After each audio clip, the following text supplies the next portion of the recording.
جتنے بھی حضرات یہاں بیٹھے ہیں، مجھے اس تقریب کا پس منظر اور مقصد کچھ زیادہ میرے سامنے واضح نہیں ہے، بس مجھے یہ بتایا گیا تھا کہ کچھ مسلمان جمع ہو رہے ہیں، ان میں آپ نے دین کی بات کرنی ہے، بیان کرنا ہے۔ میں نے یہ پوچھا تھا کہ جو مسلمان ہیں وہ کس ڈیزائن کے ہوں گے، کس ٹائپ کے ہوں گے، تاکہ میں اس حساب سے ذہن میں کوئی مضمون رکھوں۔ مسلمانوں کی بہت ساری قسمیں، وہ والی قسمیں نہیں جو آپ سمجھ رہے ہیں، 4 شادیوں والی، 3 شادیوں والی، 2 شادیوں والے، وہ نہیں۔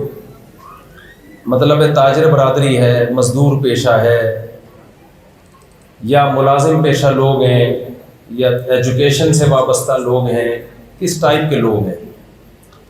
تو ابھی جب میں آ رہا تھا تو مجھے بتایا گیا کہ بھئی زیادہ تر بزنس سے وابستہ لوگ ہیں، تاجر برادری زیادہ ہے، تو میرا خیال ہے شاید ایسا ہی ہے، تاجر حضرات زیادہ ہیں۔ تو تجارت کے حوالے سے چند باتیں آپ کے سامنے پیش کروں گا۔ میرے بعد اصل بیان تو حضرت مولانا طارق جمیل صاحب کا ہوگا، اصل تو وہ خطیب ہیں، واعظ ہیں، تو بچے ہیں ان کے بچوں کی طرح ہیں۔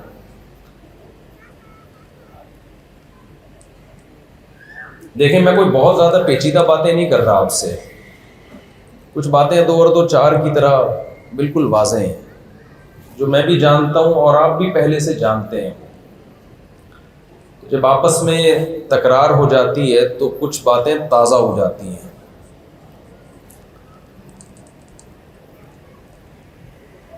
مجھے آپ ایک بات بتائیے کہ اگر کوئی مجھ سے یہ پوچھے، آپ یہاں اتنے بڑے بڑے تاجر ہیں، بہت سارے لوگ، بہت سارے بلڈر ہیں یہاں پہ جنہوں نے بڑی بڑی بلڈنگیں بنائی ہوں گی،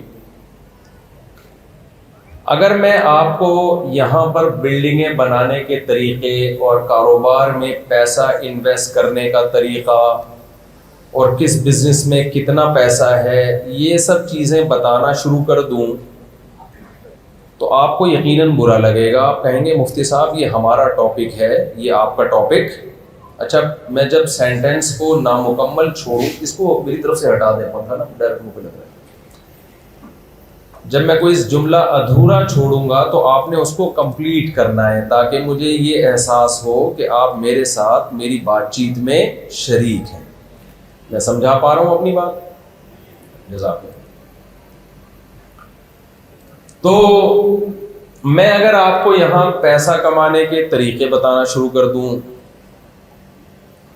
بلڈنگیں کہاں بنانی چاہیے، کہاں نہیں بنانی چاہیے، اس وقت بلڈنگ میں انویسٹ کرنے کا موقع ہے یا نہیں ہے، یہ بتانا شروع کر دوں، میرا خیال ہے آپ کو برا لگے گا کہ مولوی صاحب یہ آپ کا ٹاپک نہیں ہے، یہ ہمارا ٹاپک ہے، ہمیں پتہ ہے ہم نے کس سے مشورہ لینا ہے، آپ کا جو ٹاپک ہے نا کائنڈلی آپ اس پہ بات کریں۔ کیا خیال ہے، ایسا کہیں گے کہ نہیں کہیں گے؟ آپ کو دین کی بات کے لیے بلایا گیا، آپ کیا یہ ڈالر اور کرنسی کا فرق اور یہ سب چیزیں لے کے بیٹھ گئے؟ اس سے ہمیں یہ پتہ چلتا ہے کہ بھائی دنیا میں جو جس کی فیلڈ ہے نا اس کو اسی موضوع پر بات کرنے کی اجازت ہے، جو جس کی فیلڈ نہیں ہے اسے اس ٹاپک پر بات کرنے کی اجازت، کمپلیٹ کر لینا سینٹنس، نہیں ہونی چاہیے۔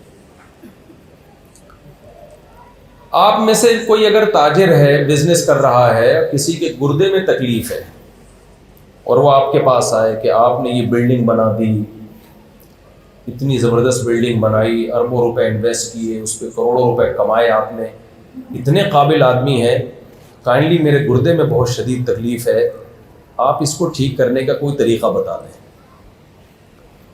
آپ جواب میں کیا کہیں گے کہ بھائی آپ کا اصل میں گردے کا مسئلہ نہیں، آپ کی کھوپڑی کا مسئلہ ہے، آپ گردے سے پہلے کس کا علاج کرائیں؟ کھوپڑی کا۔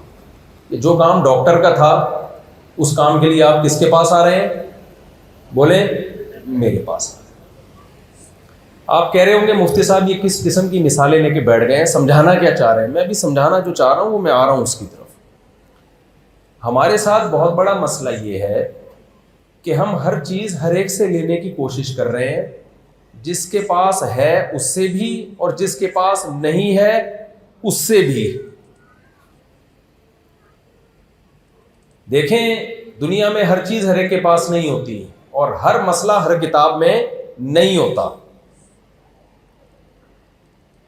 اگر میرے اور آپ کا مسئلہ صرف دولت کمانا ہی ہے تو ہمیں کسی اور کے پاس جانے کی ضرورت نہیں ہے. دولت کمانا آپ لوگ ہم سے یقیناً بہت زیادہ اچھا جانتے ہیں.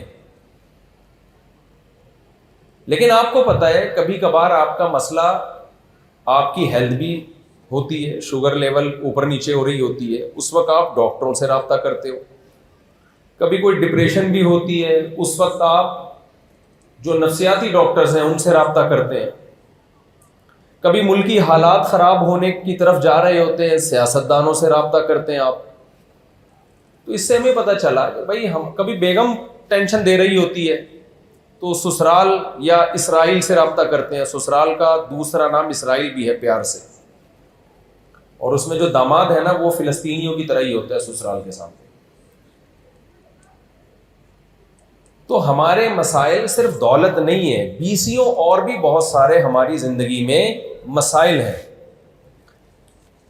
جب آپ کی زندگی میں بہت سارے مسائل آتے ہیں تو آپ کیا کرتے ہیں؟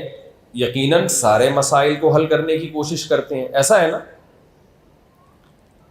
لیکن اس میں ترجیح کس کو دیتے ہیں؟ بھائی جو بڑا مسئلہ ہے اس کو سب سے پہلے حل کیا جائے, چھوٹے مسئلوں کو بعد کے لیے رکھ دیا جائے. اسی اصول پہ زندگی گزاری جاتی ہے کہ بڑے مسئلے پہلے حل, چھوٹے مسئلے بعد.